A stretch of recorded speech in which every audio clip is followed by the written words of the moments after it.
est organisé par la pastorale des familles et le service qui accompagne les adultes au baptême et à la confirmation.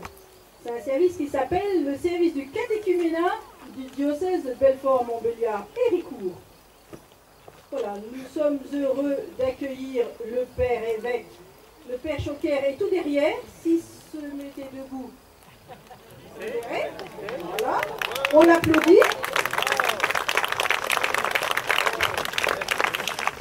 Les prêtres qui sont venus nous rejoindre, ils ont le droit de se mettre debout aussi.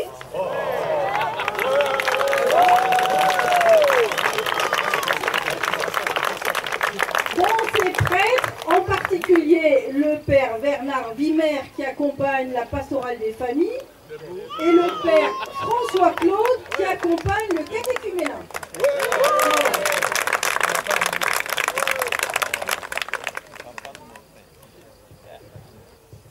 Nous sommes heureux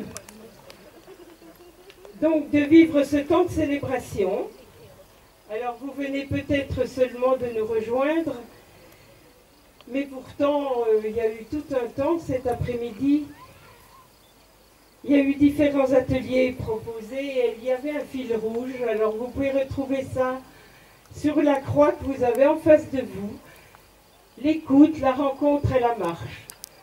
Ce sont simplement 3 mots que le pape François a dit aux catéchumènes quand ils ont été invités à Rome pour des entrées en catéchuménat.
La campagne, nous sommes une campagne qui a vraiment tout un passé, puisque ici, à 300 mètres d'ici, il y avait un castrum, et qu'on a découvert il y a quelques années, 3 ans, eh bien, l'existence d'une basilique paléochrétienne, donc du 5e siècle, une basilique qui faisait quand même 25 mètres de long, et il y avait 2 baptistères. Donc ça veut dire que là, dans ce lieu, à 300 mètres d'ici, près du Doubs, il y avait donc des baptisés, donc des chrétiens. Et je crois que c'est important pour nous d'avoir fait ce choix de ce lieu pour y célébrer bien, une année où les uns et les autres en vont cheminer, hein, soit vers le baptême et la confirmation, soit dans la pastorale familiale, donc d'une façon ou d'une autre, pour redonner du sens à ce que nous vivons les uns et les autres plutôt. Donc c'est l'occasion de partager ce soir et puis de nous laisser faire pour que ce qui donne du sens à nos vies, quelles qu'elles soient, eh bien, émerge un peu dans ce que nous allons célébrer ensemble. Alors, bonne célébration, et puis, eh bien, que de la joie soit dans nos cœurs, à chacun et à chacune d'entre nous.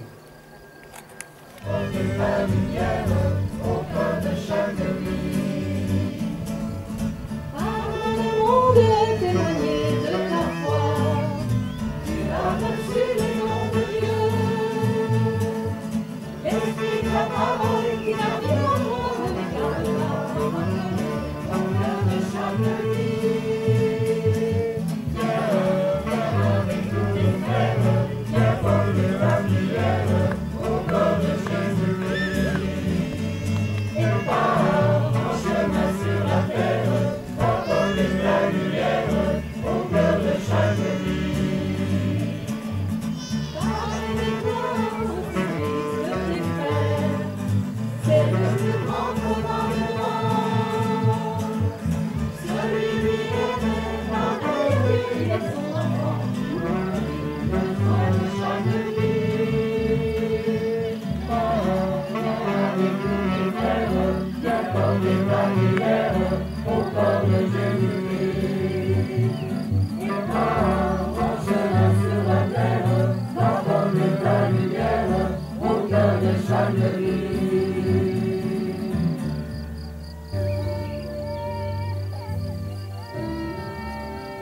Aux croisées de l'histoire, un homme ouvre l'avenir.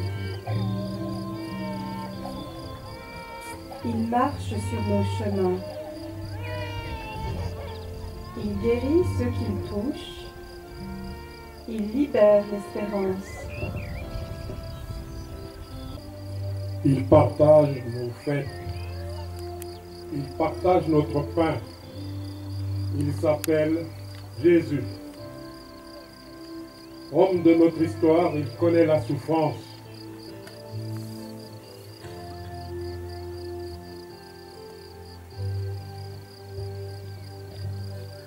Il est ému aux larmes sur la tombe d'un ami. Attentif aux petits, il accueille les exclus. Il affronte avec eux les combats les plus rudes.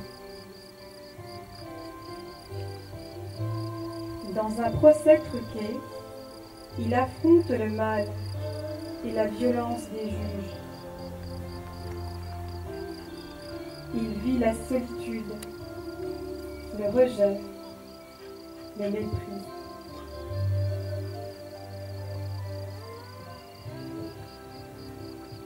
Jusqu'au bout de sa vie, la présence de Dieu sera sa certitude.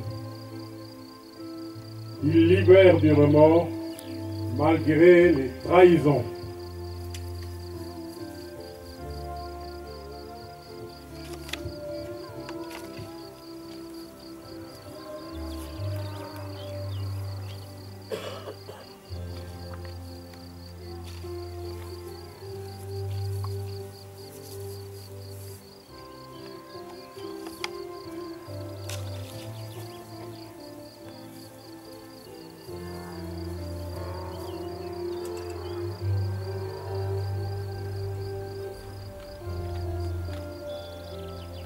Il arrache nos peurs.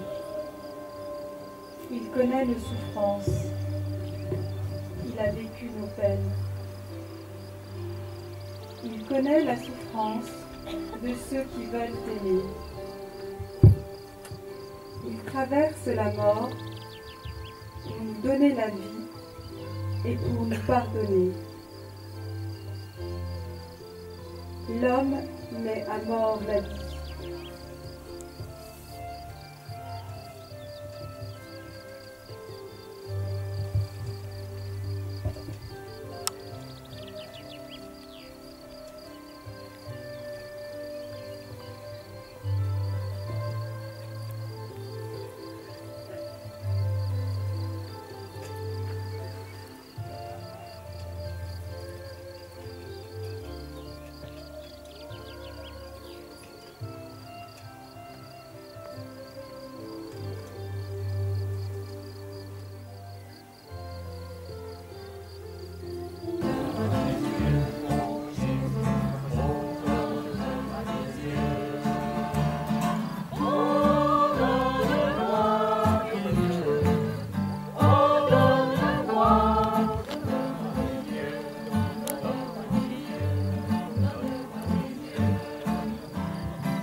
Voilà, on m'a demandé donc de donner mon témoignage d'évêque.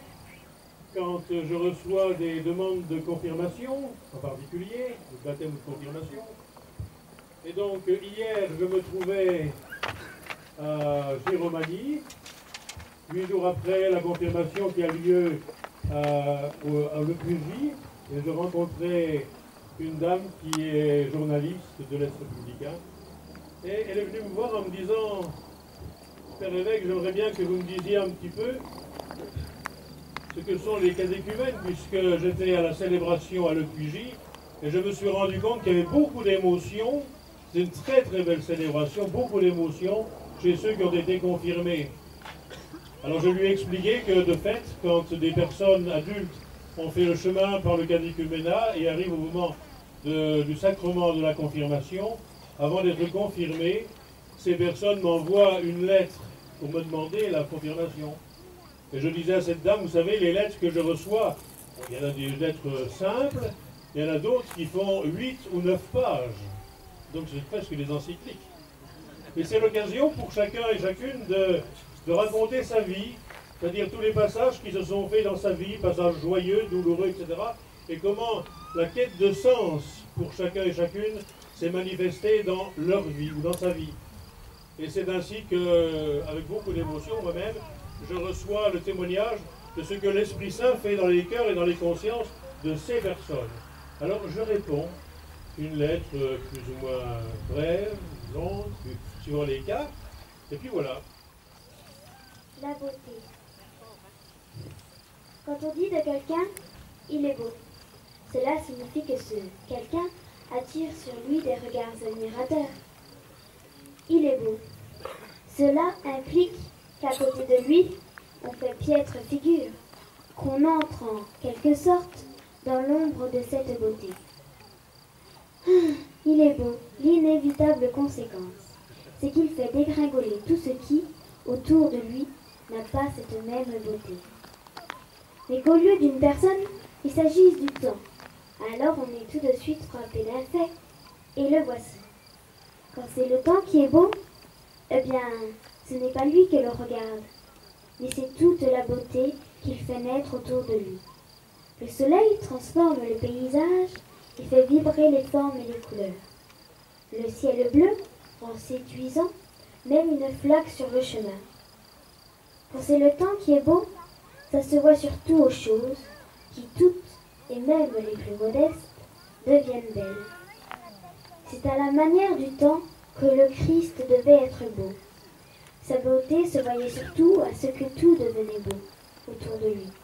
Par la lumière qu'il rayonnait, par la joie qu'il répandait, par la force et la paix qui semblaient couler de lui sur les êtres et sur les choses.